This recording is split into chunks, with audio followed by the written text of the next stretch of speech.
मुझे लगता है कि गॉड की सबसे सुंदर क्रिएटिविटी है नेचर। आप एक तरफ देख सकते हैं, ये बिल्कुल लगता है स्केच किया हुआ है, एक तरफ डिफरेंट कलर ऑफ स्काई। तो ये आई कैन क्लियरली से he is the greatest artist. और फिर मैं गई अपने क्लास में। तो मैं Harshita Shri and I am a teacher in the US. मैं अपने वीडियोस में बात करती हूँ the differences I have seen in Indian education and US education. तो आज मैं एक इम्पॉर्टेंट टॉपिक पे बात करने आई हूँ। सबसे पहले मैं एक कहानी शेयर करना चाहूँगी कि मेरी क्लास में एक स्टूडेंट थी मॉन्से, and she was very happy. She is very happy minded girl, but after some time class year end होते होते पिछले साल she was quite and sad. वो ज़्यादा खुश नहीं थी, एक बबली गर्ल बोलते हैं ना, वो थे बिल्कुल। But she was sad. When I asked her, there was something going on in her family. When I asked her, she told me that she gets disturbed. तो होता क्या है कि बहुत सारे स्टूडेंट्स रहते हैं एक टीचर के लिए, ऊपर से बहुत सारा सेक्शन रहता है, so it's hard to manage all the students emotionally. तो एकेडमिकली तो आपको कवर करना ही है, बट इमोशनली थोड़ा टफ हो जाता है।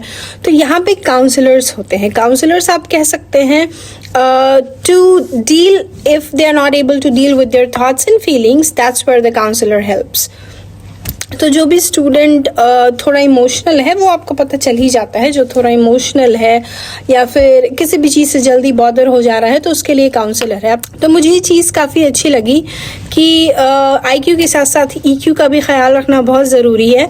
And I was talking about मॉन्से रात नाम है उसका, बट मैं मॉन्से बुलाती हूँ उसको। But after some time like talking to her and going to the counsellor, like एक स्पेसिफिक टाइम होता है, धीरे धीरे she got better with herself and वो एकेडमिकली भी बहुत अच्छा करी, उसका कॉन्सेंट्रेशन भी बहुत इम्प्रूव हुआ है। सो कहने का मेरा मतलब है कि छोटी सी चीज़ है। कभी कभी क्या होता है कि हम बच्चों को चुप करा देते हैं कि ये नहीं सुना, या फिर घर में उसके साथ क्या हो रहा है, क्या उसकी थॉट्स है, फीलिंग्स, ये सारे जो गलत केसेस आते हैं, स्टूडेंट्स ने ये कर लिया वो कर लिया, वो सिर्फ इसलिए क्योंकि उनको सुनने वाला कोई नहीं होता, उनके फीलिंग्स को सुनने वाला कोई नहीं होता है। लेकिन वहीं पर अगर एक अच्छा तरीका डेवलप किया जाए, क्योंकि मोस्टली प्रेशर एक तो आपके ऊपर पढ़ाई का प्रेशर हो, उसके साथ साथ आप इमोशनली भी कुछ चीज़ से डील कर रहे हैं, तो आप काम में या पढ़ाई में अच्छा नहीं कर पाएंगे। तो मुझे ये चीज़ काफ़ी अच्छी लगी। अगर कोशिश की जाए तो अगर इम्प्लीमेंट किया जाए, अगर इम्प्लीमेंट किया जाए तो ये बहुत अच्छी चीज़ होगी, ताकि EQ बच्चों का इमोशनल क्वोशिएंट जो है उसका ख्याल आप रखना शुरू कीजिएगा, तो बच्चे जो हैं वो एकेडमिकली भी बहुत अच्छा ग्रो करेंगे।